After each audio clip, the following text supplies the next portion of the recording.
তো আজকের ভিডিওটা একটু অন্যরকম। দেখছো আমি কোথায় আছি? আমি আছি আমাদের গ্রামে। আর দেখো, সবসময় তো ইলেকট্রিক যন্ত্রপাতি মাঝখানে, লাইটের মাঝখানে, ঝাঁ চকচকে রুমে সবসময় আমরা ভিডিও করে থাকি। আজকে না হয় একটু প্রকৃতির কোলে এসে ভিডিওটা করছি। কিছু কিছু কথা তোমাদের সাথে শেয়ার করব, যাতে তোমাদের মনোবল বাড়বে। অনেক দিন ধরে সিডিএ ব্লগসে কোনো ভিডিও আসেনি। আমি আছি আমাদের গ্রামে। দেখো, একটু আগে বৃষ্টি হয়েছে, প্রকৃতি আবার নতুনভাবে নবভাবে সেজে উঠেছে। একটু পরে অন্ধকার হয়ে যাবে। এখন বাজে কটা? এখন বাজে 6টার মতো এরকম কিছু বাজে। মানে ফুরফুরে একটা হাওয়া দিচ্ছে। দেখো, যতই হয়ে যাক, দেখো এই গ্রামটাকে মানে দেখতে পারো খুবই ছোট্ট একটা গ্রাম। বলতে পারো যে এইখানের কানেক্টিভিটি অনেকটাই কম। মানে বলতে পারো, আমাকে যদি বাজার যেতে হয় তাহলে আমাকে 4 কিলোমিটার যেতে হবে। মানে আজকে যদি আমার বাড়িতে আত্মীয় আসে, যদি মিষ্টি না থাকে, তাহলে আমাকে কিন্তু 4 কিলোমিটার গিয়ে একটা বাজারে আনতে হবে। আমাকে হসপিটাল নয় নয় করে এখান থেকে 10 কিলোমিটার যেতে হবে, তবে আমি একটা হসপিটাল পাবো। তারপরে ধরো তোমার সবজি বাজার, তাও সেই বাজারই যেতে হবে। নেই, তবু কিন্তু আমি গ্রামটাকে ভালোবাসি।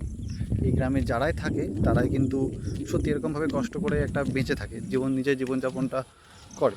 এবার মোট কথা হচ্ছে এটা, যে আর স্পিডে গাড়ি চালাচ্ছে।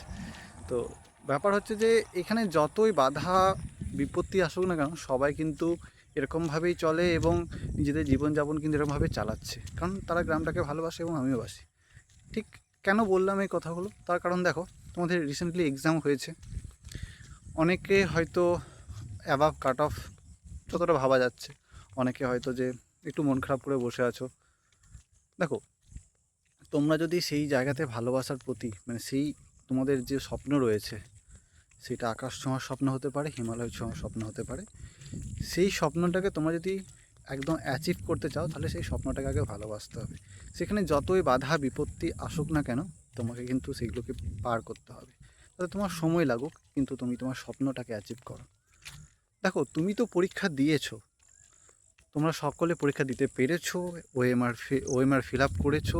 হয়তো দেখা যাচ্ছে যে কাঙ্ক্ষিত নাম্বারটা পাচ্ছ না, কিন্তু এমন অনেকে আছে যারা কিন্তু এক্সাম হলে গেছে, বিভিন্ন হয়তো শারীরিক সমস্যা বা কিছু একটা বাধা বিপত্তির জন্য তারা কিন্তু ফাঁকা ওএমআর সিটও জমা দিয়ে এসেছে, এমনও আছে। তাহলে তোমরা আরও অনেক ভালো পজিশনে আসো, বলো। এবার দেখো, কারোর সাথে কম্পেয়ার করাটা একদমই উচিত নয়। যেমন দেখো, একটা জিনিস ভালো করে বুঝবে যে যেমন এই যে গাছগুলো দেখতে পাচ্ছি, যে খেজুর গাছ রয়েছে এখানে, এই যে খেজুর গাছ রয়েছে, এই খেজুর গাছে দেখো ফল ধরেছে। এখন কাঁচা আছে, এখন কিন্তু আমি খেতে পারবো না। এই ফলটা পাকবে, তারপর আমি খেতে পারবো, তাই না? তাহলে তাকে এই ফলটা পাকতে সময় লাগবে, তাই না? ঠিক তোমাকেও সময় দিতে হবে, যথাযথ তোমাকে সময় দিতে হবে। দেখো, প্রকৃতির কাছ থেকে শিক্ষা নেওয়াটা সবথেকে বড় দরকার। তোমাকে আগে প্রকৃতির কাছ থেকে শিক্ষা নিতে হবে, তবেই কিন্তু তুমি, না আমাদের বলে কি, যে প্রকৃতি হচ্ছে সবথেকে সবার মা বলতে গেলে। মাদার, নেচার হচ্ছে আমাদের একমাত্র আমাদের মা, যে কিন্তু সব কিছু শিক্ষা দেয়। প্রকৃতির কাছে সমস্ত কিছুর অ্যান্সার আছে, তোমাদের খালি সেগুলোকে একটু করে শিখতে হবে। বিভিন্ন কিছু তোমাদের, আজকে দেখো, দিনের বেলাতে সালোক সংশ্লেষ হচ্ছে, রাতের বেলাতে হচ্ছে না। তোমাদের পরীক্ষা এসেছিলো রাতে, হচ্ছে ক্যামে। ব্যতিক্রমী হচ্ছে, ঠিক তোমাকেও ব্যতিক্রম হতে হবে। আজকে তুমি আজকে মানে পরীক্ষার রেজাল্ট খারাপ চলে এসছে, নিজের মন ভেঙে দিচ্ছ, নিজের সফলতা হারিয়ে ফেলছো, ওসব কিছু না। আবার ঘুরে দাঁড়াতে হবে, রিথিঙ্ক করতে হবে, রিঅ্যানালাইজ করতে হবে, কোথায় কোথায় ঘাটতি পড়েছে, কোথায় কোথায় তোমাকে আরও জোর দিতে হবে, এগুলোকে ভালো করে দেখতে হবে তোমাকে। তবে না, একটা ভালো স্টুডেন্টের সাথে একটা এভারেজ স্টুডেন্টের তফাৎটা কোথায়?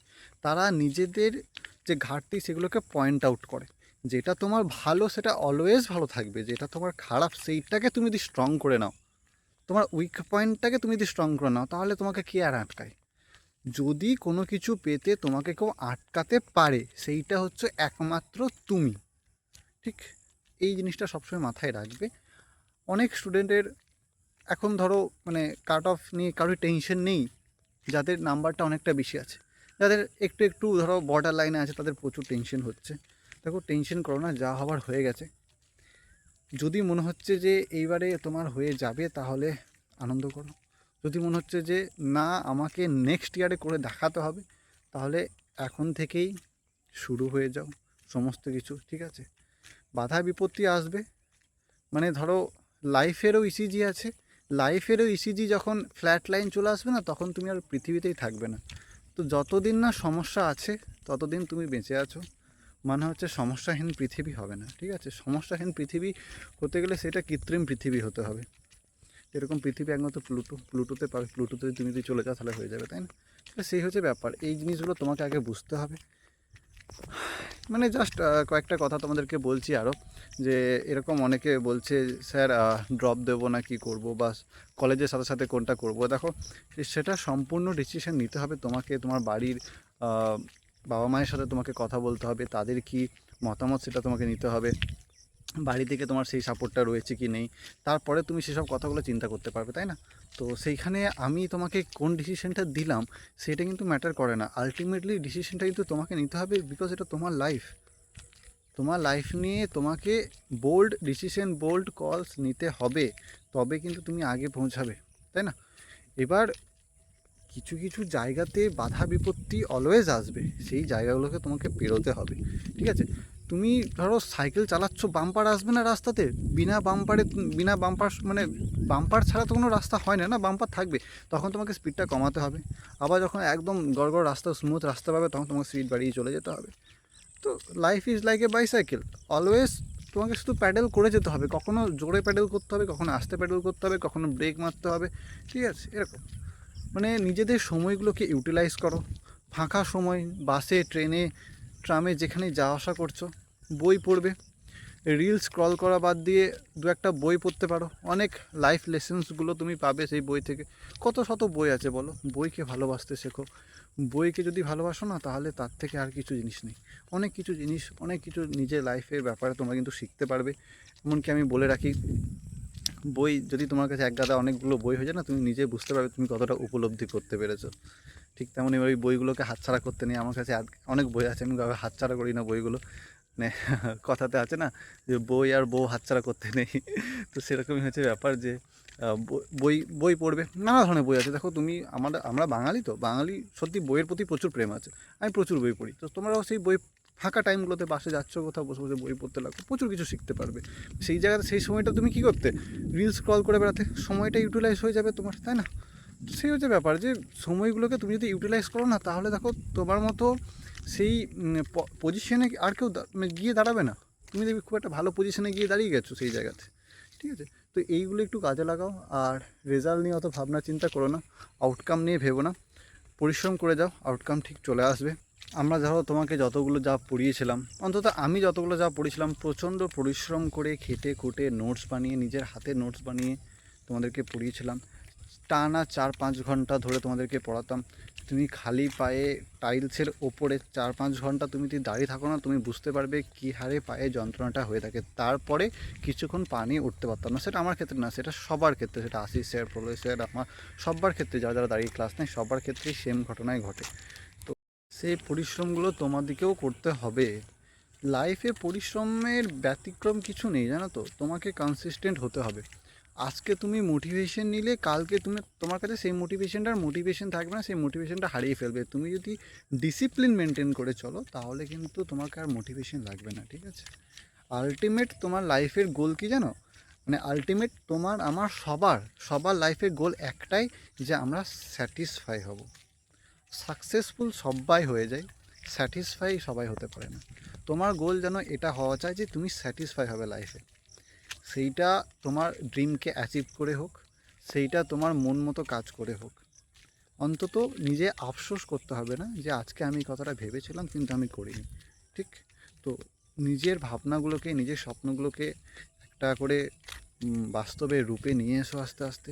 যেগুলো কল্পনা জগতে ছিল, সেইগুলোকে বাস্তবে আনার জন্য তোমাকে পরিশ্রম করতে হবে। এখন পরিশ্রমের সাথে সাথে তোমাকে স্মার্ট ওয়ার্ক করতে হবে, নোটস বানাবে, নিজে নিজে নোটস বানাবে, নিজে হাতে লিখে নোটস বানাবে। সময় আছে, নতুন করে এখন থেকে শুরু করে দাও। ব্রেক পেয়েছো হালকা, এই ব্রেকটাকে কাজে লাগাও, দেন শুরু করো। চলো, মোটামুটি ব্লগ তো ছিলই না, ব্লগ হলে তো আমি আপনাদের এই গ্রামগুলো ঘুরে দেখাতাম। এই যে আমাদের ওই দিকটাতে গ্রামটা আছে ছোট্ট, আর এটা আছে আমাদের পিচ রাস্তা। তো এই যে হালকা করে, মানে এখন সন্ধে সন্ধে হবে, আবহাওয়াটা জাস্ট পাচ্ছি আমি। আর একটু আগে বৃষ্টি হয়েছে দেখো, পরিবেশ থেকে শিক্ষা নেবে। দেখো এখন বৃষ্টি হয়েছে, সব ধুয়ে গেছে, কালকে আবার রোদ হবে, আবার সবাই একই জায়গাতে আসবে। প্রকৃতির কাছে আমাদের কেমনভাবে শিক্ষা নেওয়া দরকার। এখানে যে খেজুর গাছটা দেখতে পাচ্ছ, হালকা হয়তো অন্ধকার অন্ধকার হয়ে এসেছে। এই খেজুর গাছে দেখো একটা লতা গাছ, কিন্তু এই খেজুর গাছের গোড়া থেকে একদম ওপরের দিকে উঠে গেছে। ভালো করে তুমি যদি দেখো, একটা লতা গাছ কিন্তু উঠে গেছে। এগুলোকে পরাশ্রয়ী উদ্ভিদ বলা হয়। ঠিক এই যে এখানে একটা বাবলা গাছ রয়েছে, এখানেও সে একই অবস্থা হয়ে আছে। এদিকেও ছোট্ট একটা বাবলা গাছ রয়েছে, তোমাদেরকে দেখাচ্ছি। এখানেও কিন্তু তাই একই কেস, একটা পরাশ্রয়ী উদ্ভিদ কিন্তু একদম ওপর দিকে উঠে গেছে। এইবার যদি এই বাবলা গাছটা বা এই খেজুর গাছটা এই পরাশ্রয়ী উদ্ভিদটাকে আরও বেশি প্রায়োরিটি দেয় এবং কোনো অ্যাকশন না নেয়, তাহলে কিন্তু দেখবে কিছুদিন পরে এই খেজুর গাছটাকে তুমি আর দেখতে পাবে না। পুরোটাই কিন্তু দেবী পরাশরী উদ্ভিদটাকে ঘিরে, পরাশরী উদ্ভিদ ওকে ঘিরে নিয়েছে এবং ওই খেজুর গাছটাই আস্তে আস্তে বিলুপ্ত হয়ে যাচ্ছে। তাহলে কোনো জিনিসকে একদমই মাথায় চাপানো উচিত নয়। সেগুলোকে তোমাকে নিজে ভাবতে হবে, কোন জায়গাগুলোতে তোমাকে ইম্পর্টেন্ট আরও বেশি গোছাতে হবে, কোন জায়গাগুলোকে তোমাকে লস করতে হবে, ঠিক। আর আমি যদি একটু দেখানোর চেষ্টা করি, এই গাছগুলোকে হয়তো নেই, দেখবে কোনো গাছে খেজুরের রস নামায় না, রস রস করার জন্য দেখবে পুরো এরকমভাবে ছুলে দেয়, তাই না? দেখবে অনেক খেজুরের গাছ এইগুলোতে নেই, এই যে এইগুলোতে রয়েছে, আমি থাকলে দেখাতাম, এগুলোতে নেই। তো ওই খেজুরের রস নেওয়ার জন্য পুরো গাছগুলোকে ছুলে দেয় দেখবে। তো মানে পুরো গাছটা ক্ষত বিক্ষত হয়ে যায়। তো তারপরেও দেখবে খেজুর গাছ কিন্তু ফল দিতে ভোলে না, খেজুর গাছ কিন্তু নিজের কাজ করে যায়।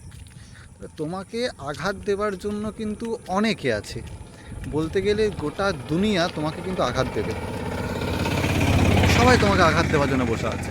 কিন্তু তোমাকে তোমার নিজের কাজটা করে যেতে হবে। তুমি যদি তোমার ওই কাজটা থামিয়ে দাও না, তাহলে কিন্তু আর হবে না। আজকে যদি খেজুর গাছটা ফল দেওয়া বন্ধ করে দিত, তাহলে খেজুর গাছটাকে সবাই কেটে দিত, বা খেজুর গাছটাকে কেটে বাড়ি নিয়ে চলে যেত, বা কিছু একটা অন্য কিছু করে দিত। যেহেতু খেজুর গাছটা ফল দেয়, ওই জন্য খেজুর গাছটা ওখানে দাঁড়িয়ে আছে, সে সাফল্য লাভ করেছে, তার কাজ ওটা, তার কাজ যাই হয়ে যাক না কেন, তাকে সালোক সংশ্লেষ করতে হবে, ফল দিতে হবে।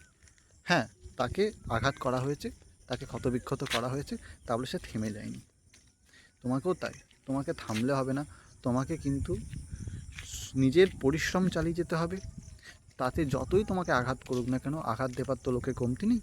তো অবশ্যই তোমাকে কিন্তু এইগুলোকে ভালো করে বুঝতে হবে, কোন জিনিসগুলো তোমার লাইফে দরকার, কোন জিনিসগুলো তোমার কিন্তু ক্ষতি করে। Last but not the least, জীবনে সবারই অনেক এমন পর্যায় আসে যে পর্যায়গুলোতে মানুষ ভেঙে যায়, কিন্তু সেই পর্যায়গুলোতেই মানুষ নিজেকে চিনতে পারে, আবার নিজেকে সঠিক পথে নিয়ে আসতে জানে। তোমাদেরকেও বলছি, নতুনভাবে নিজেকে তৈরি করো, তোমার দ্বারাই সম্ভব। You can do it, you will do it. চলো, দেখা হচ্ছে নতুন একটা ব্লগ।